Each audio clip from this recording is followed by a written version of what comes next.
kati obudde buno ku ennyimba empya olinawo oluyimba ki? Oluyimba olupya ndowooza oluyimba olupya nze nninawo nnyingi ya kubanga weeziri nga luno.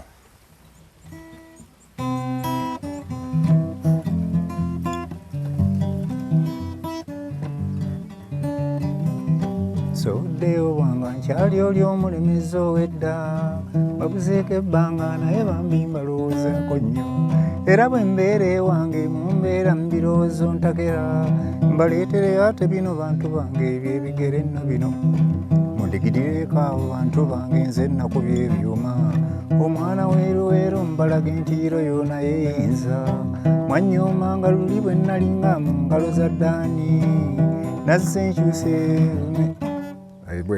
kati muzeeyi ku luno ŋŋenda kugamba twongereyo oluyimba luno.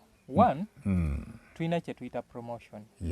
Obudde buno promotion eri ku social media era nze akunoonyeza leero tujja kukyanga omulala yakuwadde mulimu naye ng'awulidde ekintu ky'okuba kati w'omuleka awo njagala omukubira evvaasi eri ogundi vaasi ey'okubiri.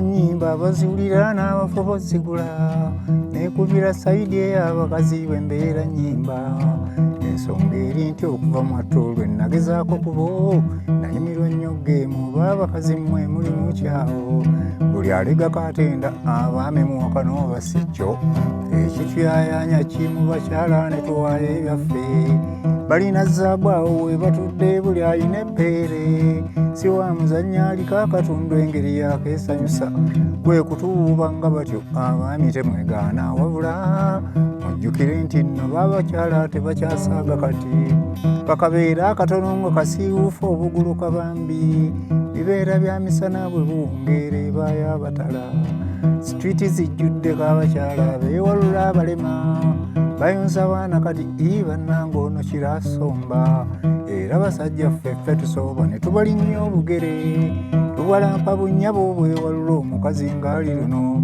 amazima kituufu nnyo ntikkiriza omukazi oba adigida akantu ako kabbeeyi katagaza basajja mmwe sowoddeyo bwanga nkyali oli omulemezi ow'edda babuzeeko ebbanga naye bambi mbalowoozaako nnyo era bwe mbeera ewange mu mbeera mu birowoozo ntakera baleetere ate bino bantu bange ebyebigere nno bino mudigirireko abo bantu bange nze nnakubya ebyuma omwana weeruweero mbalaga entiiro yoona yeeyinza mwanyooma nga luli bwe nnalinga mu ngalo za ddaani nazze nkyuse essinza oli kati eno nnyo madulo.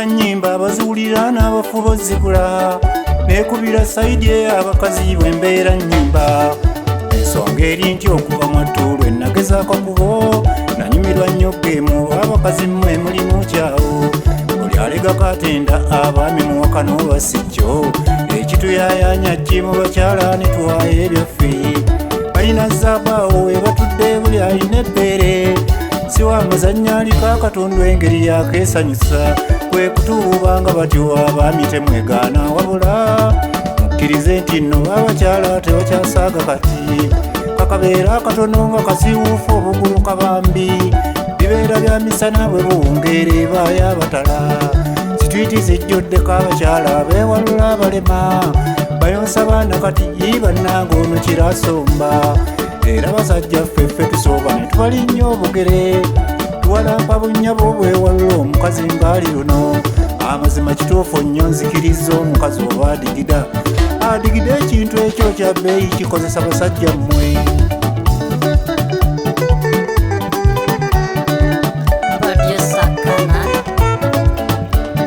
Njagala musajja wano eyeewaka n'atakuba mavivyani n'aboggolera omukazi ng'essaawa eyo gy'omanya etuuse twogera na Pooli mu ddoboozi erinyumenya eddungi ensonga etwogezesa ng'abakolera lwakuweebwa ekyo amatumbi budde n'omumpuguma olumba meega ati tulaganye weebakira wanga nnyini mwanyiiza bwabuwewezaako ye mukyalo oyo olwo nodda mu muudu n'oweweera n'oteeka okukamala sebukyanoonya ssente esenga kati njogerwako wano naye ekizitwala kinziiweeyo ebintu biveeko ebyo era nenya munnange lwakuba ggwe tutambula mu nsi eno olaba buntuntu wano naye bannange serimu ebyana mazima kituufu nnyo ndongo ffe tulabiza ebingi bako ebyo byolaba wano ne bw'obeera ggwowaayo ssente omwana aligita ati n'owuniikirira okumala essaawa kyozzaako mpozi kuva mu ekyo ky'olinawo kimuwa olaba tuziwa buno obukazikazi obuli mu mbeera embi ate olwobiri ebyana by'abasajja tubikolere kimbuuza mwafuna kya bbeeyi tewali musajja ava okukoleraawo ne bw'aba mukambwe ennyo ku kintu ekyagondeera ateeka kabessaabazira aladde niye yajonjo by'Amerika nga bw'aba ne munneewe nga mukyala asuula wali ebisi bakazi mmwe mbalabye temuliko eki mulina zaabu buli alega katenda kale naffe katubalaga embiibya leka nzire wange bannange mbagala bannange mwakolebwako akafu akalungi era we mutalindwala bode yonna neggwamu amaanyi naddala ekitundu kino mwe mulina eddagala bannaffe tufumula otuwonya leka nzire wange ne kalooli abaagala bannange mwakolebwako akafu akalungi era we mutali alwala bode yonna neggwamu amaanyi naddala akatundu ako mwe mulina eddagala bannange erimufumula omuwonya leka nzire wange kadani abaagala bannange mwakolebwako akafu akalungi era we mutali alwala bode yonna neggwamu amaanyi naddala akatundu ako mwe mulina eddagala bannaffe tufumula otuwonya nzize wange naye bambi mbaagala bannange mwakolebwako akafu akalungi era we mutalindwala bode yonna neggwamu amaanyi naddala akatundu ako mwe mulina eddagala bannaffe tufumula otuwonya. Amaz Closet ffe tukyasinza okutuusako ebyambalo eby'omulembe okuva e China omuli zi tops, skirt, office pants, legging n'ebirala bingi. Tusangibwa ku Ham Shopping Grounds Block D mu room 252 ne 099 okumpi n'ekizimbe ekya Jesco Beauty Center opposite to Tower Business. Olaba Block D wetandikira kati yambuka amadaala edduuka ly'osookerako ku kkono lye lya Amaz Closet. Tutunda ekimu ekimu n'okusuubuza. Tukubire ku 0701 93 83 16 oba 0762 89 82 01. Amaz Closet, where fashion meets you. New Subs Fashions tukutuusaako ebiteeteeyi kw'ossa abaya, engatto, ensawo z'abakyala, jackets, jeans n'ebirala. Tusangibwa ku Wilson Street ku kizimbe ekya Sunset Arcade ground floor shop number 2. Okututuukako va ku Pioneer Mall otambule ngadda ku Arua Park yisa ekizimbe ekya Wilson 1 oyite ku Health Link Pharmacy. Kati awo weekoma yambuka amadaala gakuyingize ku Sunset Arcade. Awo ng'otutuuseeko engoye zaffe tuzijja China, Egypt, Vietnam n'amawanga amalala. Omukyala omwambazi omulungi ayambala naffe.